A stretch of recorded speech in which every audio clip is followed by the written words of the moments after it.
Unified 911, anong matutulong namin sa'yo? Anya ti may tulong miken ka po. Anong may tatabang ko sa imo? Unsay akong ikatabang nimo? Ngini makadabang na misal ka no? Sa anumang wika o dialekto, may tulong na darating sa iyo.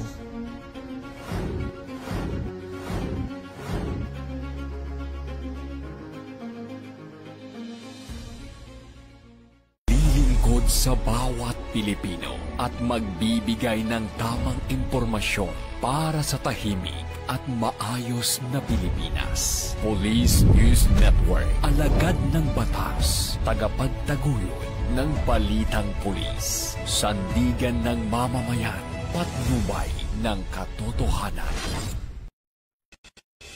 Na Kampo Krame, maghahatid ng pinakahuling kaganapan at nagbabagang balita. Ito ang PNN Police News Network.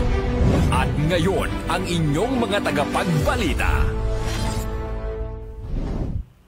Magandang hapon, Bagong Pilipinas. Ako ang inyong alagad ng batas, tagataguyod ng Balitang Pulis, Patrolwoman Sari Bernales. Maghahatid sa inyo ng tamang balita, kwento ng pulis at serbisyo para sa mamamayan. At ito ang PNP News Online, ang pangunahing balita ng Police News Network, alagad ng batas, tagataguyod ng Balitang Pulis.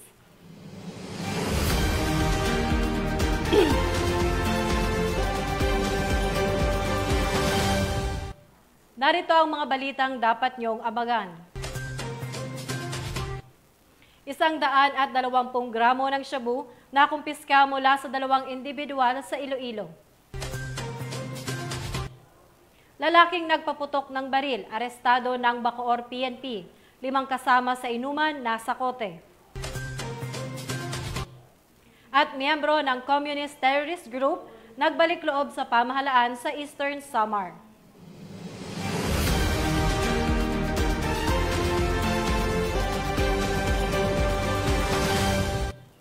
Narito ang mga balitang hatid ng ating PNN correspondents mula sa iba't ibang panig ng bansa.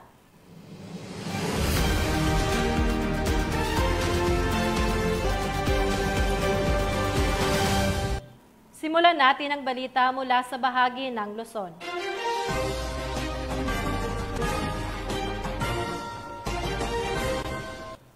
Arestado ng mga tauhan ng Bacoor City Police ang isang lalaki matapos magpaputok ng baril sa gitna ng inuman, dahilan upang madamay at maaresto rin ang 5 niyang kasamahan. Ang detalye ng report mula kay Patrolwoman Priscel May Urbano. Tao ang naaresto ng mga tauhan ng Bacoor Component City Police Station matapos masangkot sa kaguluhan at iligal na pagpapaputok ng baril sa Barangay Bayanan, Bacoor City, Cavite. Kinilala ang pangunahing suspect na si alias Arthur, residente ng Quiapo, Maynila, habang ang kanyang mga kasamahan ay sina alias Ricky, Miko, Lito, Ronnie, pawang mga residente ng Bacoor City, Cavite, at si alias RR mula naman sa Pasig City. Batay sa paunang investigasyon, ang grupo ay naghiinuman ng magdulot ng labis na ingay at kaguluhan, dahilan upang ireklamo ng mga residente. Sa gitna ng inuman, umani nagpaputok ng baril si alias Arthur gamit ang kanyang hindi lisensyadong caliber 9mm na baril. Agad na rumisponde ang mga operatiba ng Bacoor Police, ngunit nagtanggang tumakas ang suspect. Dahil sa mabilis na aksyon ng mga pulis, nahuli si Arthur at narecover mula sa kanya ang nasabing baril, 1 magasin, 11 bala at 2 basyo ng bala. Samantala, nahaharap si alias Arthur sa mga kasong paglabag sa alarm and scandal, illegal discharge of firearms at Republic Act 10591 o ang Illegal Possession of Firearms and Ammunition Act. Samantalang ang 5 niyang kasamahan ay sasampan din ng kasong alarm and scandal. Mula dito sa PRO Calabarzon, ako ang inyong Police News Network correspondent, Patrolwoman Priscel May Urbano, alagad ng batas, tagataguyod ng Balitang Pulis. Maraming salamat, Patrolwoman Urbano. Tiniyak ng National Capital Region Police Office ang kahandaan nito para sa pagpapatupad ng seguridad sa nalalapit na 2nd trillion peso march. Alamin ang buong detalye ng report mula kay PCMS Mauricio Ruiz. Matikas at may taglay na command presence. Pinangunahan ni Police Major General Anthony Abirin, Regional Director ng NCRPO, ang showdown inspection ng Civil Disturbance Management o CDM, full contingents at operational readiness check, dress rehearsal nito lamang October 25, 2025 sa NCRPO Grandstand, Camp Bagong Diwa, Bikutan, Taguig City. Sa naturang aktibidad, ipinakita ng mga CDM contingents ang kanilang tactical formations, kagamitan at sabayang galaw bilang patunay ng mataas na antas ng kahandaan, disiplina at koordinasyon ng NCRPO sa pagharap sa anumang sitwasyon. Maximum tolerance at respeto sa karapatang pantao. Ito ang binigyan diin sa mensahe ni Police Major General Abirin. Pinaalalahanan din ni Police Major General Abirin ang lahat ng pulisya na laging pairalin ang maximum tolerance, respeto sa karapatang pantao at ang 5 gabay na prinsipyo sa pagpapatupad ng tungkulin. Anya, ang tunay na seguridad ay nakabatay sa disiplina, profesionalismo at malasakit sa kapwa. Karagdagan pa, kasado na rin ang pwersa ng NCRPO bilang paghanda sa 2nd Trillion Peso March para sa November 30, 2025. Patuloy ang NCRPO sa pagpapalakas ng operasyon at pagsasanay, kabilang ang mahigpit na command supervision at interagency coordination upang matiyak ang mapayapa, maayos na pagdaraos ng mga aktibidad. Ipinakita ng readiness check na ang NCRPO ay hindi lang handa sa kakayahan, kundi pati sa karakter at malasakit. Isang pagpapatunay ng organisasyon ay tunay naglilingkod sa ilalim ng panawagang bagong PNP, serbisyong mabilis, tapat at nararamdaman. At sa ngalan po ng aming Regional Director ng NCRPO, Police Major General Anthony Abirin, at ang aming Force Commander ng Regional Mobile Force Battalion ng NCRPO, Police Colonel Celso M. Rodriguez. Ako po si Police Chief Master Sergeant Mauricio Bonilla Ruiz. Patrol Woman Bungo. Patrol Woman Rolelan Tanggiak. Patrol Woman Evelyn T. Lumabi. Alagad ng batas, tagataguyod ng balitang pulis. Maraming salamat, Police Chief Master Sergeant Ruiz. Nasa kote ng Parañaque PNP ang 2 lalaki matapos makumpiskahan ng umano'y shabu sa ikinasang buy-bust operation sa lungsod. Nakatutok dyan si Patrol Woman Mika May Bahiwag. Arestado ang 2 lalaki sa isinagawang buy-bust operasyon ng pinagsanib na puwersa ng Station Drug Enforcement Unit ng Parañaque City Police Station at Philippine Drug Enforcement Agency dakong 5:30 ng umaga sa Lopez High na Extension, Barangay San Dionisio, Parañaque City, nitong Oktubre 25, taong kasalukuyan. Kinilala ang mga suspek na si alias Relly, 45 anyos at alias Bemer, 41 anyos. Nakumpiska mula sa mga suspek ang tinatayang 15 gramo ng hinihinalang shabu na may standard drug price na 102,000 pesos, isang itim na coin purse at isang itim na cellphone. Kasalukuyang nasa kustudiya ng SDEU Parañaque City Police Station ang mga naarestong suspek at nakaharap sa kasong paglabag sa Republic Act 9165 o mas kilala bilang Comprehensive Dangerous Drugs Act of 2002. Mula dito sa Camp Bagong Diwa, ako po ang iyong PNN correspondent, Patroluman Mika May Bahiwag, alagad ng batas, tagataguyod ng balitang pulis. Maraming salamat, Patrol Woman Bahiwag. Nasukol ng mga operatiba ng Balagtas PNP ang isang drug suspect sa ikinasang buy-bust operation kung saan nakumpiska ang ilegal na droga at isang hindi lisensyadong baril. Patrol Woman Pearl Crystalline Javier sa report. Ng mga operatiba ng Baliwag City Police Station ang 2 lalaki sa isinagawang buy-bust operation sa Barangay Tangos, lungsod ng Baliwag, Bulacan. Kinilala ni Police Major Mark Anthony L. San Pedro, hepe ng Balagtas Municipal Police Station, ang suspect na si alias Christian, 32 anyos, residente ng Northville 6 sa nasabing barangay. Batay sa ulat, nakatanggap ng impormasyon ang mga tauhan ng Station Drug Enforcement Unit ng Baliwag City Police Station hinggil sa ilegal na aktibidad ng mga suspect. Dahil dito, agad na kinasang operasyon na nagresulta sa pagkakaaresto ng 2. Nasamsam mula sa mga suspect ang 3 piraso ng heat-sealed transparent plastic sachet na naglalaman ng hinihinalang shabu at isang caliber 38 armscore revolver na walang serial number. Kasalukuyang nasa kustodiya ng otoridad ang mga suspect at nahaharap sa kasong paglabag sa RA 10591 o Comprehensive Firearms and Ammunition Act at Section 5 and 11 ng RA 9165 o Comprehensive Dangerous Drugs Act of 2002. Ayon kay Police Colonel Angel L. Garciliano, Provincial Director ng Bulacan Police Provincial Office, ang tagumpay ng operasyon ay patunay ng patuloy na dedikasyon ng kapulisan sa paglilinis ng lalawigan laban sa ilegal na droga at mga lumalabag sa batas. Mula dito sa Bulacan Police Provincial Office, ako ang inyong PNN Correspondent, Patrolwoman Pearl Cristalin Javier, alagad ng batas, tagataguyod ng Balitang Pulis. Maraming salamat, Patrolwoman Javier. Ipinamalas ng Philippine National Police Advocacy Support Group at Force Multipliers ang diwa ng bayanihan at malasakit sa pamamagitan ng isang medical mission na sinagawa sa Baguio City. Yan ang balitang hatid ni Patrolwoman Maria Ella Garcia.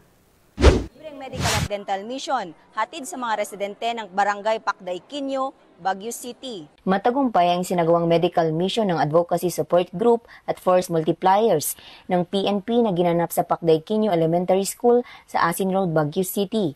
Nito lamang ika-25 ng Oktubre taong kasalukuyan. Ang aktibidad ay pinasimulan ng grupo ng Confederate Sentinels of God na pinamumunuan ni Director General Alvin Constantino, isang non-government organization na accredited ng PNP, katuwang ang KM ngayon na party list, sa pangunguna ni Representative Kenneth Paulo Tereng, Medical Unit sa pangunguna ni Dr. Joseph Roderick C. Jacinto, at sa pagkikipag-ugnayan sa Regional Police Community Affairs and Development Unit Cordillera at Baguio City PNP. Umabot sa kabuang 378 na individual ang nahandogan ng serbisyong medikal, kabilang ang 215 na sumasailalim sa libreng medical na konsultasyon at nabigyan ng tamang gamot at bitamina, at 163 naman ang nakinabang sa libreng konsultasyon sa mata at tumanggap ng libreng reading glasses. Dagdag pa rito, nagsagawa din ng educational drive hinggil sa oral at dental care at namahagi ng libreng toothbrush sa mga benepisyaryo. Ang buong kaganapan ay sinubaybayan nila Police Lieutenant Colonel Denver A. Alidao, OIC-RP Kaducar at Police Major Wilbert C. Padngaran Jr., Station Commander ng BCPO Police Station 9. Ang aktibidad ay patunay sa dedikasyon ng mga advocacy support groups at pambansang pulisya sa paghahandog ng serbisyong may malasakit sa publiko. Talaga dito sa maraming salamat po na nagbigay ng mga gamot, lalo na sa ating mga kapulisan. Kami po ay nagdilingkod na sa ating mga less fortunate na mga kababayan upang kahit papano ay maibsan ang kanilang mga medical na pangangailangan. Napakasaya at napakasarap sa pakiramdam, nakakataba ng puso makita na tinatangkilik nila itong mga ganitong proyekto. Nag-offer po tayo ng free consultation, medical consultation po sa ating mga kababayan dito, lalong-lalo na po yung mga alam po natin na may mga karamdaman para makapag-consult po sila sa mga doktor. Kasama po natin yung CSG and ang PICAG na nag-offer po ng ganitong community services para mas lalo pong matulungan yung mga areas na malayo po sa or walang time na makahanap po ng health services. Alam naman po natin, sa panahon po ngayon, karamihan po is busy na nagtatrabaho. And through this medical dental mission, ay bibigyan po sila ng nailalapit po natin ang health services po sa ating barangay. Mula dito sa Pacday Quinio Elementary School, Baguio City, ako po ang inyong Police News Network Correspondent, Patrolwoman Maria Ella Garcia, alagad ng batas, tagataguyod ng Balitang Pulis. Maraming salamat, Patrolwoman Garcia. Patuloy na ipinamalas ng 2nd Cagayan Provincial Mobile Force Company ang tunay na diwa ng serbisyong may puso matapos matagumpay na maisagawa ang project models o Medical Optical Dental Education, Legal and Other Assistance Services sa bayan ng Gataran, Cagayan. Patrolman Eduardo Balawag sa balita.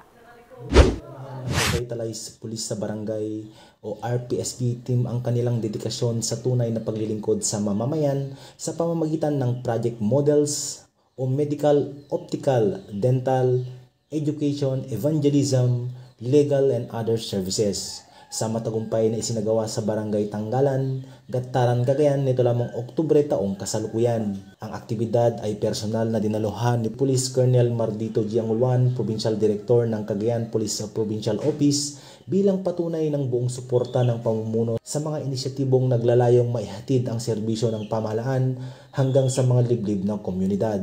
Sa ilalim ng project models, isinagawa ang medical, dental at optical services para sa mga residente at sa katutubong agta. Gayon din ang libreng gupit, pamamahagi ng libro sa Tanggalan Elementary School at mga damit at pagkain para sa mga nangangailangan. Ang mga programang ito ay nagbigay ng ginhawa, pag-asa at inspirasyon sa mga mamayan ng lugar. Isa sa mga tampok sa bahagi ng programa ang Agta Got Talent, kung saan ipinamalas ng mga katutubong agta ang kanilang mga talento sa pag-awit, sayawan at iba pang pagtatanghal. Sa pamamagitan nito muling naipakita ng likas na talino, kultura at sigla ng katutubo sa Tanglagan. Bilang pagtapos ng programa, ipinamahagi ni Police Major Jefferson D. Mukay, Acting Force Commander, ang pagpapatuloy ng ganitong mga inisyatiba at iba pang proyekto ng kanilang RPSB team na nakadeploy doon upang makatulong sa iba pang suliranin ng Barangay Tanglagan. Sa pamamagitan ng project models, ipinapakita ng PNP sa bawat sulok ng Cagayan, may pusong handang maglingkod sa kamay ng handang tumulong upang maihatid ang mga serbisyo ng mabilis, tapat at nararamdaman. Mula dito sa Lambak ng Cagayan, ako ang inyong Police News Network Correspondent, Patrolman Balawag, alagad ng batas, tagataguyod ng Balitang Pulis. Maraming salamat, Patrolman Balawag. Tunghayan naman natin ang mga balita mula sa bahagi ng Visayas.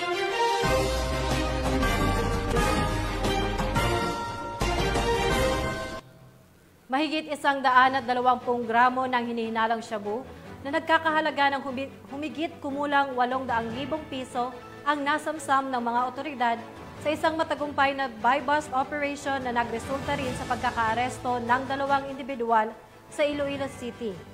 Nakibalita dyan si Patrolwoman Charmaine Balunsat. Arestado ang isang mekaniko at ang kasama nito sa ikinasang drug buy-bust operation ng Provincial Drug Enforcement Unit ng Iloilo Police Provincial Office. Katuwang ang 2nd Iloilo Provincial Mobile Force Company at Estancia Municipal Police Station sa Barangay Takbuyan, Estancia, Iloilo, nito lamang 25 ng Oktubre taong kasalukuyan. Ayon kay Police Major Dadji De Lima, hepe ng Provincial Drug Enforcement Unit, kinilala ang mga suspect na sina alias Toto Boy, 39 na taong gulang, isang mekaniko at naitala bilang high-value individual, at si alias B-Boy, 31 taong gulang, may asawa na isang street-level individual. Ang mga arestado ay parehong residente ng nasabing probinsya. Nakumpiska mula sa mga suspect ang isang sachet na buy-bust item, 2 malaki at 3 regular size na heat cell transparent plastic sachet na naglalaman ng pinaghihinalaang shabu at iba pang mga non-drug items. Sa kabuuan, nasa humigit kumulang 120 gramo ng hinihinalang shabu ang nasamsam sa operasyon na nagkakahalaga ng tinatayang 816,000 pesos. Kasalukuyang nasa kustudiya na ng Estancia Municipal Police Station ang mga suspect at maharap sa kasong paglabag sa Republic Act 9165 o ang Comprehensive Dangerous Drugs Act of 2002. Ang matagumpay na operasyong ito ay patunay ng patuloy na kampanya ng mga kapulisan laban sa ilegal na droga para sa mapayapa at ligtas na komunidad, alinsunod sa isinusulong ng pambansang pulisya na bagong PNP para sa bagong Pilipinas, serbisyong mabilis, tapat at nararamdaman. Mula dito sa Western Visayas, ako ang inyong Police News Network Correspondent, Patrolwoman Charmaine Balunsat, alagad ng batas, tagataguyod ng Balitang Pulis. Maraming salamat, Patrolwoman Balunsat. Sa kulungan ng bagsak ng nakatalagang top 2 most wanted person matapos maaresto ng Toledo City PNP dahil sa kasong rape. Ang kabuuan ng balita mula kay Patrolwoman Flora May Asares.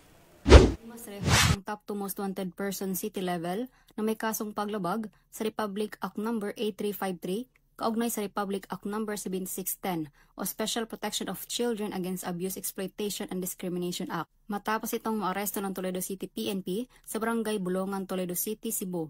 Noong ika-24 ng Oktubre ng taong kasalukuyan, kinilala ni Police Lieutenant Rolando H. Baracchio, Chief of Police ng Toledo City Police Station, Cebu Police Provincial Office, ang wanted na suspect na si alias Jevito, 29 anyos, na residente ng naturang lugar. Ang suspect ay naaresto sa bisa ng warrant of arrest para sa kasong paglabag sa Republic Act No. 8353, kaugnay sa Republic Act No. 7610 o Special Protection of Children Against Abuse, Exploitation and Discrimination Act, na kung saan wala itong rekomendadong piyansa. Samantala, kasalukuyang nakapiit sa Toledo CPS Custodial Facility ang suspect para sa dokumentasyon at tamang disposisyon. Ang kapulisan ng Toledo City ay walang tigil sa pagsasagawa at pagpapaigting ng kampanya laban sa namang uri ng kriminalidad upang masiguro ang kaayusan ng kanilang nasasakupan dahil sa bagong Pilipinas ang gusto ng pulis, ligtas ka. Mula dito sa Cebu Police Provincial Office, ako inyong Police News Network Correspondent, Patrolwoman Florami Azares, alagad ng batas, tagataguyod ng Balitang Pulis. Maraming salamat, Patrolwoman Azares. Isang miyembro ng Communist Terrorist Group ang kusang nagbalik loob sa pamahalaan matapos ang ilang taong pakikibaka sa Barangay Garden, Arteche, Eastern Samar. Yan ang tinutukan ni Patrolwoman Maria Elena Singian. Nagbalik loob sa pamahalaan ng isang miyembro ng Communist Terrorist Group sa Barangay Garden, Arteche, Eastern Samar. Ang pagbabalik loob ay resulta ng matagumpay na panawagan at pagsisikap ng mga tauhan ng 801st Maneuver Company Regional Mobile Force Battalion 8 kasamang Provincial Intelligence Team Northern Samar at Regional Intelligence Unit 8. Samantala, nakatanggap naman ang nagbalik loob ng agarang tulong pinansyal at food packs mula sa mga kapulisan. Ang nasabing surrendery ay nasa kustodiya ng 801st Maneuver Company RMFB 8 para sa kanyang pagsasailalim sa programa ng ating gobyerno na Enhanced Comprehensive Local Integration Program o ECLIP. Muling hinimok ng pambansang pulisya ang iba pang mga miyembro at taga-suporta ng CTGs na iwaksina ang maling ideolohiya at magbalik loob sa ating gobyerno upang mamuhay ng payapa kasama ang kanilang mga mahal sa buhay. Mula dito sa Eastern Visayas, ako ang inyong PNN Correspondent, Patrolwoman Singian, alagad ng batas, tagataguyod ng Balitang Pulis. Maraming salamat, Patrolwoman Singian. Narito naman ang mga balita mula sa bahagi ng Mindanao.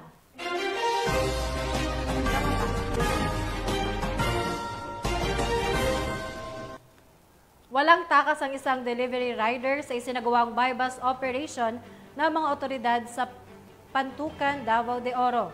Magbabalita dyan si Patrolwoman Mariel Maydong Kilab. Matagumpay na naaresto ang isang drug suspect sa isinagawang buy-bus operation ng mga operatiba ng Pantukan Municipal Police Station sa Barangay Kingking, Pantukan, Davao de Oro nitong Oktubre 24 taong kasalukuyan. Kinilala ang suspect na si alias The Boy, 27 anyos, na isang delivery rider at residente ng nasabing lugar. Nakumpiska mula sa suspect ang 6 na maliliit na pakete ng hinihinalang shabu na may standard drug price na 20,400 pesos, buy-bus money, pocket size na timbangan at sling bag. Kasalukuyang nasa kustodiya ng nasabing istasyon ang suspect at naharap ngayon sa kasong paglabag sa RA 9165 o ang Comprehensive Dangerous Drugs Act of 2002. Patuloy namang nananawagan ang kapulisan sa publiko upang mapanatili ang kapayapaan at kaayusan sa komunidad. Mula dito sa Rion 11, ako ay iyong PNN Correspondent, Patrolwoman Mariel Maydong Kilab, alagad ng batas, tagataguyod ng Balitang Pulis. Maraming salamat, Patrolwoman Dong Kilab. Hindi na nakapalagpa ang isang lalaki matapos maaresto sa buy-bus operation ng PNP sa Cotabato City. Ang buong detalye ng report mula kay Patrolwoman Veronica Lagi. Arestado ang isang lalaki matapos makuhanan ng mga illegal na droga sa isinagawang buy-bus operation ng Cotabato City PNP sa Barangay Rosario Heights 13, Cotabato City. Nito lamang ika-25 ng Oktubre taong kasalukuyan. Kinilala ng mga otoridad ang suspect na si alias Jill, 25 anyos na residente ng Barangay Awang Dato Odin Sinsuat, Maguindanao del Norte. Bandang 1:50 ng madaling araw ng naturang petsa nang maaresto ang suspect matapos dumayo umano para magtulak ng mga illegal na droga sa nasabing lugar. Nakumpiskahan ng mga operatiba ang suspect ng 3 maliliit na plastic sachet na naglalaman ng suspected shabu na may bigat na 0.08 gramo na nagkakahalagang 544 pesos. Nakakulong na ngayon sa Police Station 1 ang suspect at nahaharap sa kasong paglabag sa RA 9165 o Comprehensive Dangerous Drugs Act of 2002. Muling tiniyak ng Cotabato City PNP ang patuloy na pagsisikap para sa kaligtasan ng publiko, kalakip ng suporta sa adhikain ng bagong PNP para sa bagong Pilipinas, serbisyong mabilis, tapat at nararamdaman. Mula rito sa rehiyon ng Bangsamoro, ako ang inyong Police News Network Correspondent, Patrolwoman Veronica Lagi, alagad ng batas, tagataguyod ng Balitang Pulis. Maraming salamat, Patrolwoman Lagi. At yan ang mga balitang nakalap ng ating mga PNN correspondents mula sa Luzon, Visayas at Mindanao. At mga ka-PNN, 59 days na lang, Pasko na.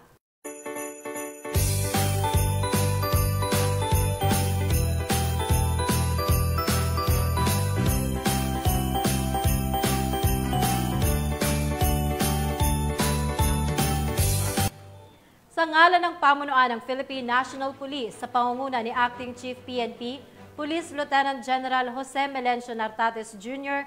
at sa pamumuno ni President Ferdinand Bongbong Marcos Jr., kami ay maglilingkod sa bawat Pilipino at magbibigay ng tama at balanseng balita.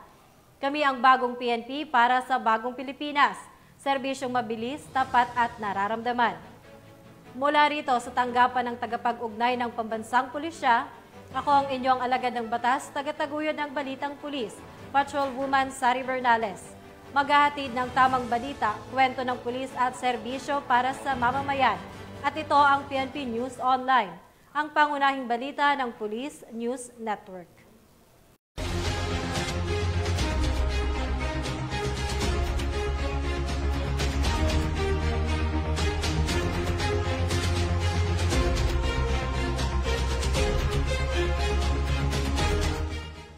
Police News Network, alagad ng batas, tagapagtaguyod ng Balitang Pulis.